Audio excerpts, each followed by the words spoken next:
اعوذ باللہ من الشیطان الرجیم بسم اللہ الرحمن الرحیم اللہم صلی علی محمد و آل محمد و عجل فرج آل محمد قالا جعفر ابن محمد علیہ السلام السلام علیک یا خدیجۃ الکبریٰ سلام اللہ علیہا۔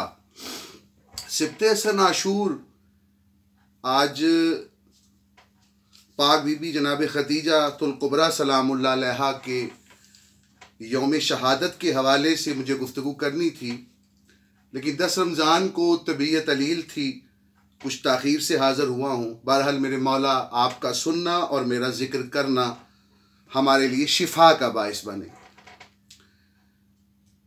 حضرت خدیجۃ الکبریٰ، یہ نام اسلام اور دین الہی میں جب بھی ہم کسی بھی خاتون کا ذکر کریں گے تو طہارت کا اگر احساس دلانا ہے اپنے آپ کو، اگر قربانی کا جذبہ اپنے اندر پیدا کرنا ہے تو جناب خدیجۃ الکبریٰ سلام اللہ علیہا کا تذکرہ ضرور کرنا پڑے گا۔ جناب سیدہ سلام اللہ علیہا کی والدہ گرامی، رسول پاک کی زوجہ مبارک خدیجہ، خدیج اور خدیجہ، خدیج جمع کا معذرت کے ساتھ مذکر کا صیغہ ہے، اور خدیجہ یہ مونس کا صیغہ ہے۔ آخر پہ اس کی وضاحت کروں گا، ابتدا یہ کرنے لگا ہوں کہ قرآن پاک جب آپ کھولتے ہیں تو 16 تقریباً عورتیں ہیں جس پر قرآن پاک ان کا ذکر کرتا ہے۔ احادیث میں بھی عورتوں کا ذکر ہے، نہج البلاغہ میں مولا امیر المومنین نے بھی عورتوں کے متعلق بہت کچھ ارشاد فرمایا ہے۔ قرآن میں جن بہت بڑی اعلیٰ ہستیوں کا ذکر ہوا ہے خواتین میں، اور ایک بات عرض کر دوں کہ عورت اور ہوتی ہے، خواتین یعنی خاتون اور ہوتی ہے۔ عورتوں میں اور خواتین میں بہت فرق ہوتا ہے۔ خواتین یعنی پردے میں رہنے والی، با پردہ، تو ضروری نہیں ہے کہ ہر عورت خاتون بھی ہو، یعنی یہ ضروری نہیں ہے کہ عورتیں خواتین بھی ہوں۔ تو خواتین کا ذکر، جو اعلیٰ مقام کی خواتین ہیں، ان کا جو ذکر قرآن نے کیا ہے، جناب حوا کا، جناب سارہ کا، جناب ہاجرہ کا، یہ وہ بیبیاں ہیں جو اسلام کی عظمت کو روشن کرتی ہیں۔ اور اگر آپ تھوڑا سا اور آگے چلیں تو کچھ عورتیں ایسی بھی ہیں جو پہلے بری تھی، بعد میں اچھی ہو گئیں، ان کا ذکر بھی قرآن میں ہے۔ زلیخا، جناب بلقیس، یعنی قرآن نے اگر مردوں کے اعلیٰ مقام اور ان کے مرتبے پر گفتگو کی ہے تو عورتوں کے لیے بھی کچھ ایسی ہستیاں ہمارے لیے مشعل راہ ہیں جن سے ہم زندگی کے ہر لمحے میں کچھ سیکھ سکتے ہیں۔ اور اگر آپ قرآن پاک کے حوالے سے دیکھیں تو 4 بری عورتوں کا بھی تذکرہ ہے۔ 2 عورتیں، نوح کی بیوی، جناب لوط کی بیوی، اور اس کے بعد اگر آپ دیکھیں تو جہنم کا ایندھن اٹھانے والی سورہ لہب میں ایک خاص خاتون کا تذکرہ بھی آیا ہے۔ سورہ تحریم میں بھی ہے کہ یہ ٹیڑھی پسلی والی عورتیں ہیں۔ تو یہ میں نے ایک دائرہ بنایا ہے کہ قرآن میں کم از کم کن کن عورتوں کا کس کس طرح ذکر آیا ہے۔ اگر تھوڑا سا اور آگے بڑھیں ہم، تاکہ آل محمد کا ذکر ہمارے لیے شفا بن سکے، کہ پورے قرآن میں صرف جناب مریم کا نام آیا ہے، صرف جناب مریم کا نام، یعنی جناب زلیخا اور بلقیس کا ذکر کیا ہے، ان کا نام نہیں آیا۔ حوا کا ذکر کیا ہے، نام نہیں آیا۔ سارہ کا ذکر کیا ہے، نام نہیں آیا۔ جناب ہاجرہ کا ذکر کیا ہے، نام نہیں آیا۔ یہ قرآن کا مزاج ہے کہ جناب حوا کا ذکر کیا تو کہا یہ آدم کی عورت ہے، سارہ کے لیے کہا کہ ابراہیم کی عورت ہے، زلیخا کے لیے یا عزیز مصر نسبت بن گئے یا جناب یوسف، اور بلقیس کے لیے ملک سبا کی عورت، کیونکہ مریم کے ساتھ کوئی مرد نہیں تھا، بیٹا ابھی پیدا نہیں ہوا تھا، تو ایک مقام دیا اسے۔ سورہ مریم جناب مریم کے نام سے سورت رکھی گئی. تو یہ پہچان دی نا، ہر نبی کو ایک عورت کی پہچان دی ہے. اگر آپ قرآن کا وسیع قلبی کے ساتھ مطالعہ کریں تو آپ کو پتہ چلے گا کہ ہر نبی کے ساتھ ایک عورت رہی ہے. حور کی پہچان آدم، سارہ ہاجرہ کی پہچان ابراہیم، رحیمہ کی پہچان ایوب، زلیخا کی پہچان عزیز مصر یا یوسف. مگر مریم کی کوئی پہچان نہیں تھا، مرد نہیں تھا، کوئی خامد نہیں تھا. تو جناب مریم کو وہ مقام دیا. اگر تھوڑا سا اور جناب خدیجہ الکبریٰ سلام اللہ علیہا کے فضائل تک میں ابھی تمہید باندھ رہا ہوں، اگر آپ تھوڑا سا قرآن کا مزاج دیکھیں تو جناب حوا کو مولا فرماتے ہیں توبہ عطا کی گئی، سارہ کو حسن عطا کیا گیا، ہاجرہ کو صبر عطا کیا گیا، بلقیس کو عقل عطا کی گئی، مریم کو عصمت دی. اور جہاں عصمت کا ذکر آئے گا وہاں جناب فاطمہ الزہرا سلام اللہ علیہا مرشد زادی کا تذکرہ نہ آئے. تو اب سوچیے کہ قرآن نے یہ خواتین کا جو تذکرہ کیا ہے اس میں رسول پاک کی زوجہ جناب خدیجہ الکبریٰ کا کیا مقام ہونا چاہیے، جس کی بیٹی حسنین کی ماں ہو، جس جناب خدیجہ کی بیٹی کائنات میں جنت میں خواتین کی سردار ہو، جس کے لیے رسول پاک کھڑے ہوتے ہوں. بلکہ میں نے جناب خدیجہ تک پہنچنا ہے، لیکن 2 منٹ اگر میں رکوں تو، یعنی ہر بی بی کی پہچان مرد کو بنایا قرآن میں. حوا کی پہچان آدم، سارہ اور ہاجرہ کی پہچان ابراہیم. لیکن جب جناب خدیجہ کی بیٹی جناب سیدہ کا تذکرہ ہو رہا ہے حدیث قصہ میں، تو اللہ کہہ رہا ہے ہم فاطمہ تو. عرفانی نقطہ نظر سے غور کیجئے گا. اس کا مطلب یہ نہیں ہے کہ شی از فاطمہ، بلکہ ہم فاطمہ کا مطلب یہ ہے کہ دے آر فاطمہ. یہ سارے مرد فاطمہ ہیں، یہ سارا خاندان فاطمیت کا مظہر ہے. اسی لیے تو سرکار ابو طالب علیہ السلام، کیونکہ جناب خدیجہ کے ساتھ وہ بھی محسن اسلام ایک الگ نشست میں گفتگو رہے گی، ان کی بیوی کا نام بھی فاطمہ، ان کی بہو کا نام بھی فاطمہ، ایک بیٹی تھی ان کا نام بھی فاطمہ.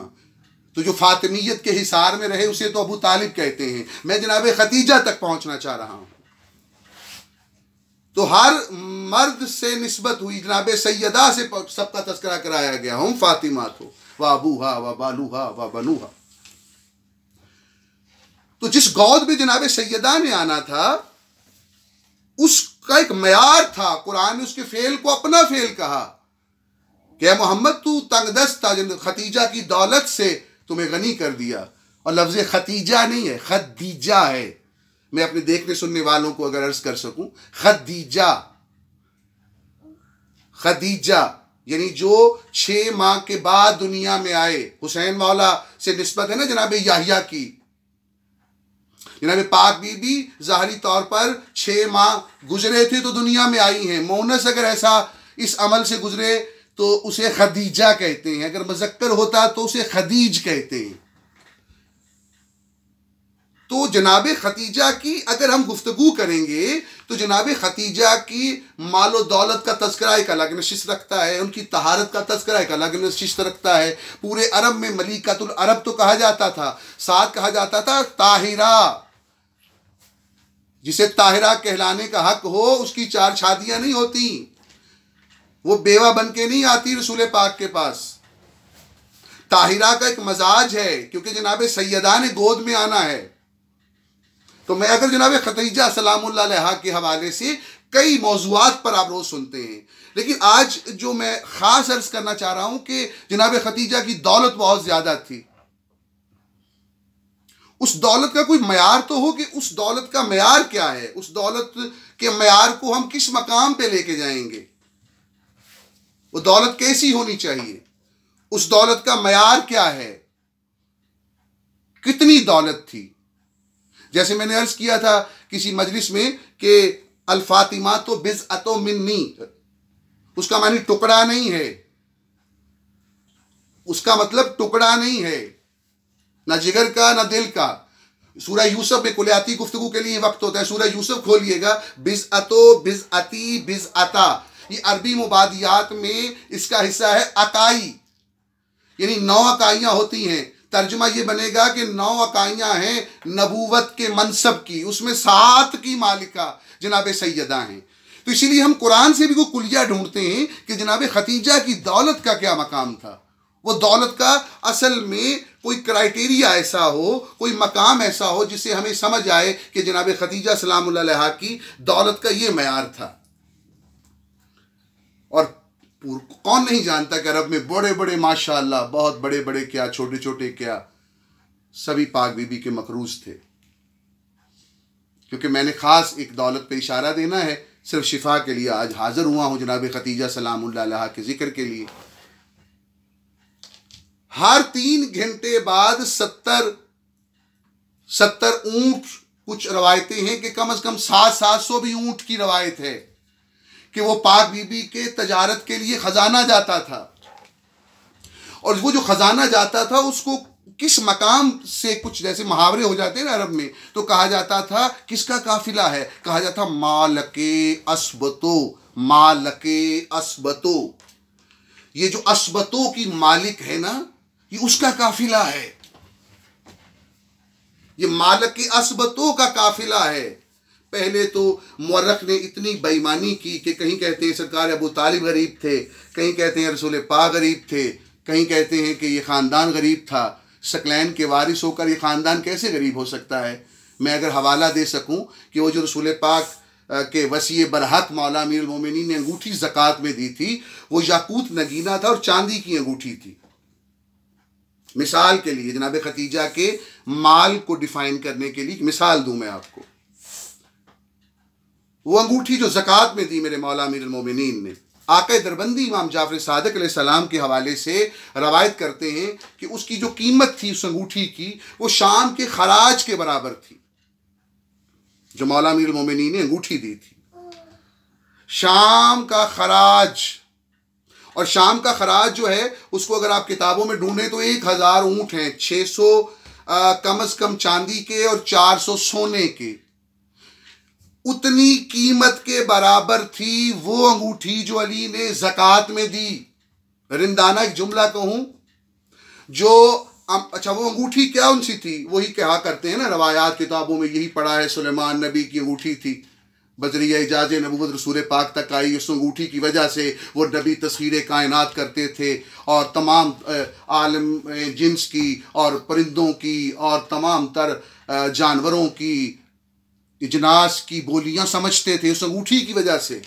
تو جو اختیار حجت اور اختیار نبوت کو زکوٰۃ میں دے دے اسے علی کہتے ہیں. تو جناب خدیجہ کی دولت پر تو میں ایک اشارہ بعد میں دیتا ہوں، پہلے اس انگوٹھی پہ 2 منٹ گفتگو کر لوں. وہ جو مولا امیر المومنین نے زکوٰۃ میں دی ہے، وہ جو زکوٰۃ میں 1000 اونٹ دیے ہیں، مثال دے رہا ہوں میں آپ کو کہ اگر آپ اونٹ پر 100 کلو گرام سونا فرض کریں، لیٹ سپوز، جیسے کہتے ہیں فرض کیا ایکس، اور 400 اونٹ پر موجود سونا 40,000 کلو گرام کا بنتا ہے اور چاندی 60,000 کلو گرام کی بنتی ہے. آج کے ریٹ میں اس کی قیمت کیا ہوگی آپ خود اندازہ لگائیے. وہ جو انگوٹھی مولا امیر المومنین نے زکوٰۃ میں دی تھی اس کا یہ معیار ہے. اور زکوٰۃ کے لیے ضروری یہ ہے کہ 11 ماہ تک سونا چاندی آپ کے گھر میں موجود رہے. اور 100 کلو فی اونٹ تو کئی ارب سے زیادہ سونا بنتا ہے. تو اب یہ آپ پہ چھوڑا میں نے کہ جو علی کے بارے میں مشہور ہے کہ مزدوری کرتے تھے یہودی کے باغ میں، تو جو ہزاروں کروڑوں اربوں ڈالر کی سونا چاندی گھروں میں رکھتے ہوں وہ خاندان کیسے غریب ہو سکتا ہے. اور پھر آپ سمجھتے ہیں اس بات کو کہ زکوٰۃ کی 9 چیزوں پر زکوٰۃ ہے، یعنی سونے پر سونے کی زکوٰۃ ہوگی، چاندی پہ چاندی کی زکوٰۃ ہوگی. کل مال کی زکوٰۃ نہیں تھی یہ. اگر کل مال لگا لیں تو پھر سوچیں علی کے پاس کتنا مال تھا. یہ ظاہری گفتگو کر رہا ہوں میں. تو جناب خدیجہ سلام اللہ علیہا کا مال آپ روز سنتے ہیں کہ اونٹوں کی قطاریں جا رہی ہیں، مقروض ہے، ملیکۃ العرب ہے، لیکن کتنا مال ہے. جیسے میں نے ایک مثال دی کہ رسول کہتے ہیں فاطمہ میرا حصہ ہے، اور میں نے عرض کی کہ 9 اکائیاں ہوتی ہیں، 7واں حصہ ہیں. نبوت یعنی مجسمے نبوت کا 7واں حصہ سیدہ ہیں. تو قرآن میں بھی مالک الاسبتو، اب عربی میں الاسبتو میں نے قرآن میں دیکھا کہیں نہ کہیں سورہ قصص میں مجھے ملا، کیونکہ جو بھی پاک مولا فرماتے ہیں کہ عربی کا اگر میری حدیث یا روایت دیکھو تو اس کو قرآن سے، پورے قرآن میں جیسے بضعتوں کا لفظ سورہ یوسف میں ملا ہے، تو پورے قرآن میں اگر میں نے دیکھا ہے تو مجھے سورہ قصص کی آیت نمبر 75 ملا ہے جہاں بالعصبتوں کا لفظ ہے، اور وہ قارون کے خزانے کی چابیوں کے حوالے سے اللہ گفتگو کر رہا ہے کہ میں نے قارون کا خزانہ، اب پاک بی بی کا ایک لقب ہے مالک بالعصبتوں، مالک بالعصبتوں کی تشریح، اور اس کے بعد آپ سے اجازت. میں حقیر شدید بیمار بھی ہوں، دعا کے لیے اور شفا کے لیے آج حاضر ہوا ہوں، پھر انشاءاللہ گفتگو زیادہ طویل بھی رہے گی. مالک اسبتو سورہ قصص آیت نمبر 75 میں یہ لفظ ملے گا، اس کی تشریح دیکھیے گا. یعنی اتنا خزانہ تھا قارون کے پاس کہ اسبتو عربی میں کہتے ہیں 11، کم از کم 11 افراد پر بولا جاتا ہے. یعنی ایک جماعت کو، کم از کم 11 افراد کی جماعت کو کہتے ہیں اسبتو. یعنی کم از کم کہ اگر ایک فرد 2 من بھی اٹھائیں بالفرض تو 22 من وزن تھا قارون کے خزانے کی چابیوں کا. اور پاک بی بی مادر جناب فاطمہ الزہرا جناب خدیجہ الکبریٰ سلام اللہ علیہا کا مال ہم کیا ڈسکس کر سکتے ہیں، نہ ہم میں اوقات ہے، لیکن ایک اندازہ قرآنی، ایک نص قرآنی ہمیں ملی ہے مالک اسبتو. یعنی کم از کم پاک بی بی اس مقام پر روز تجارتی قافلہ جاتا تھا کہ پاک بی بی کے کم از کم اسبتوں کے مقام پر بھی غلام ان چابیوں کو سنبھال نہیں پاتے تھے، اس کے لیے اتنی فوج اکٹھی کرنی پڑتی تھی. اب آپ کو سمجھ آئی ہوگی مالک اسبتوں کا کیا معنی ہے، جو قارون کے خزانے کی یاد دلا دے عرب والوں کو. اور یہ کہتے ہیں کہ ہم بڑے امیر تھے، 7 ہجری میں خیبر فتح ہوا ہے، اس سے پہلے تو کھجور کھانے کو لیے نہیں تھی. اور کتابوں میں بڑی بڑی ہستیوں کے جملے ملتے ہیں، یا علی تیرے بچے جئیں، آج ہمیں کھجور پیٹ بھر کے کھانے کو ملتی ہے. بس زیادہ آپ کا وقت لینا نہیں چاہتا. جناب خدیجہ الکبریٰ سلام اللہ علیہا مقام الاسبتوں پہ ہیں، ان کی دولت زمین و مکان و آسمان اور یہ ثقلین سے وزنی ہے. وہی ناصرۂ رسول ہیں، وہی ناصرۂ اور ہمدرد رسول ہیں، انہوں نے اپنی قربانیاں دی ہیں. اور ملکۃ العرب ہو کر شیب ابی طالب میں جناب خدیجہ نے جو سختیاں دیکھی، 10 رمضان کو وہی سختیاں پاک بی بی کی شہادت تک پاک بی بی کو لے آئیں. بس 2 جملے اس وجہ سے کہ میری عبادت قبول ہو جائے. پاک بی بی نے یہی تو پوچھا تھا کہ یا رسول اللہ میری بیٹی کے ساتھ یہ امت کیا کرے گی؟ تو پاک بی رسول نے 2 انگلیاں دکھائیں تو کہا کہ تیری نسل میں ابھی تو ایک بیٹی نے دربار جانا ہے، پھر دوسری بیٹی نے دربار جانا ہے. شرابیوں کا مجمع ہوگا، کہیں پتھروں کی بارشیں ہوں گی، کہیں تیری فاطمہ جھٹلائی جائیں گی، کہیں تیری زینب پہ پتھر مارے جائیں گے، کہیں لوگ آل محمد پہ ظلم کریں گے. بس اسی مصائب کو سنتے اور سناتے 10 رمضان گزر گئی، اور پتہ چلا کہ پاک رسول کی ہمدرد مالک الاسبتو جناب فاطمہ الزہرا کی والدہ جو ہیں وہ اس پردہ دنیا سے پردہ فرما چکی ہیں. تو بس میرے لیے شفا بھی کیجئے گا. یہ ذکر مصائب اور ذکر فضائل مالک اپنی بارگاہ میں قبول و منظور فرمائے. یا علی علیہ السلام.